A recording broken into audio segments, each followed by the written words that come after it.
ಲಂಘನಂ ಪರಮಂ ಬಲಂ. ಅಷ್ಟಾಂಗ ಹೃದಯ. ಲಂಘನ ಅಥವಾ ಉಪವಾಸ ಉತ್ತಮವಾದ ಔಷಧಿ ಹೌದು, ಬಲವನ್ನು ಕೊಡುತ್ತದೆ. ನಮಸ್ಕಾರ, ನಾನು ಡಾಕ್ಟರ್ ಪದ್ಮಾವತಿ. ದಿನ 11ನೇ ಜ್ಞಾನಾಮೃತ ಪಾಡ್ಕಾಸ್ಟ್ ಸೀರೀಸ್ಗೆ ಎಲ್ಲರಿಗೂ ಸ್ವಾಗತ. ಇವತ್ತಿನ ವಿಷಯ ಉಪವಾಸ. ಏನ್ ಹಂಗಂದ್ರೆ, ಉಪವಾಸ ಅಂದ್ರೆ ಕೇವಲ ಆಹಾರ ತ್ಯಾಗ ಮಾತ್ರ ಅಲ್ಲ.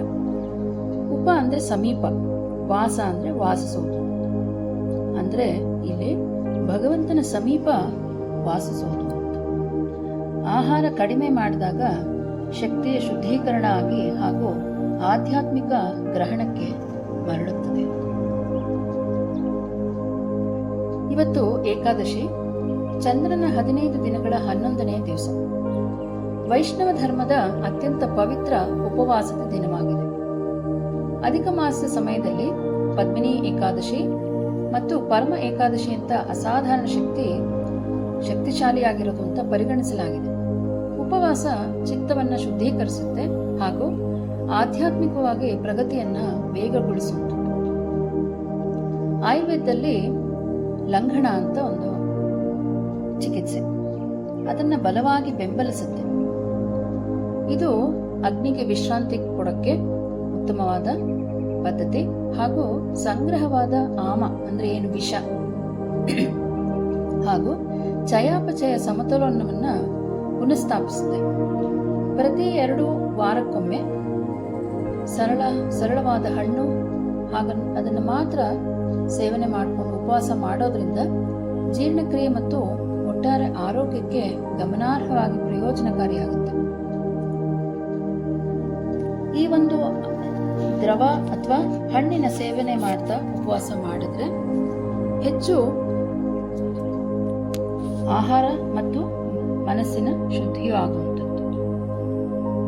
ಯೋಗದಲ್ಲಿ ಅವತ್ತಿನ ದಿವಸ ಉಪವಾಸ ದಿವಸ ಏನು ಉಸಿರಾಟದ ಪ್ರಕ್ರಿಯೆಗಳು, ಪ್ರಾಣಾಯಾಮ, ಧ್ಯಾನ ಇಂಥ ಎಲ್ಲವೂ ಧ್ಯಾನ ಅಂಥದ್ದೆಲ್ಲ ಮಾಡ್ತಾ ಹೋದ ಹಾಗೇನೆ ನಮ್ಮ ನರಮಂಡಲಕ್ಕೆ ಹಾಗೂ ಪೂರ್ತಿ ದೇಹಕ್ಕೆ ಒಂದು ಶುದ್ಧೀಕರಣ ಆಗುವಂತ ಒಂದು ಸಂಗತಿ ಕಾಣಬಹುದು. ಆದ್ರಿಂದನೇ ನಮ್ಮ ತತ್ವಶಾಸ್ತ್ರದಲ್ಲಿ ಏನು ಉಪನಿಷತ್ ಹೇಳುವಂಥದ್ದು, ಆಹಾರ ಶುದ್ಧವು ಸತ್ವಶುದ್ಧಿ. ಯಾವಾಗ ಆಹಾರ ಶುದ್ಧವಾಗಿರುತ್ತೆ ಹಾಗೆ ಅದರಿಂದ ಮನಸ್ಸು ಶುದ್ಧವಾಗುತ್ತೆ. ಉಪವಾಸ ದೇಹ ದಂಡನೆ ಮಾಡುವಂಥದ್ದಲ್ಲ, ಅದು ಆತ್ಮಕ್ಕೆ ಮುಕ್ತಿ ಕೊಡುವಂತ ಮಾರ್ಗ.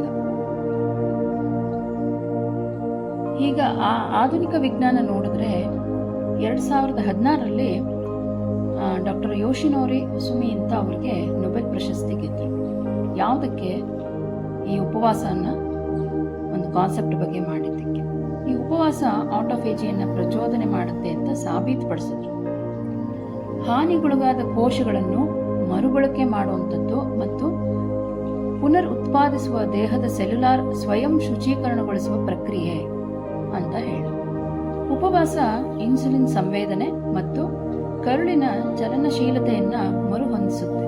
ಹಾಗಾದ್ರೆ ಏನು ದಾಪುಗಾಲಲ್ಲಿ ಹೋಗ್ತಿರುವಂತ ಭಾರತ, ಯಾವುದರಲ್ಲಿ ಡಯಾಬಿಟಿಸ್ ಅಂತವರಿಗೆ ಈ ಉಪವಾಸ ಬಹಳ ಉಪಯುಕ್ತವಾದ ಪದ್ಧತಿ ಆಗುವಂಥದ್ದು. ಹಾಗಾದ್ರೆ ಇವತ್ತಿನ ನಮ್ಮ ಅಭ್ಯಾಸ ಏನು? ಇವತ್ತಿನ ಏಕಾದಶಿ ಇವತ್ತು. ಸೊ ಯೋಚನೆ ಮಾಡೋಣ, ತುಂಬ ದಿನದಿಂದ ತುಂಬ ವರ್ಷಾನುಗಟ್ಲೆಯಿಂದ ಅಭ್ಯಾಸವಿದ್ದರೆ ನಿರ್ಜಲ ಉಪವಾಸ ಮಾಡಬಹುದು, ಅಥವಾ ಲಘುವಾಗಿ ತಿನ್ನುವಿಕೆ, ಏನು ಹಣ್ಣು, ತರಕಾರಿ, ಹಸಿ ತರಕಾರಿ ಅಥವಾ ನೀರು ಇವೆಲ್ಲ ತಗೊಂಡಾಗ ನಮ್ಮ ಕರುಳಿನ ಆರೋಗ್ಯ ಮತ್ತು ಮಾನಸಿಕ ಸ್ಪಷ್ಟತೆ ಪರಿವರ್ತನೆ ಆಗುತ್ತೆ. ಇದನ್ನ ಪೂರ್ಣ ಸಾವಧಾನವಾಗಿ ತಿನ್ನಿ ಹಾಗೂ ಮೌನವಾಗಿ ಇದನ್ನ ಆಚರಿಸಿ. ಇದರಿಂದ ಏನು ಪರಿಣಾಮ ಆಯಿತು ಅಂತ ನಾಳೆ ನನಗೆ ಹೇಳ್ತಿರಲ್ವಾ? ಅಲ್ಲಿ ತನಕ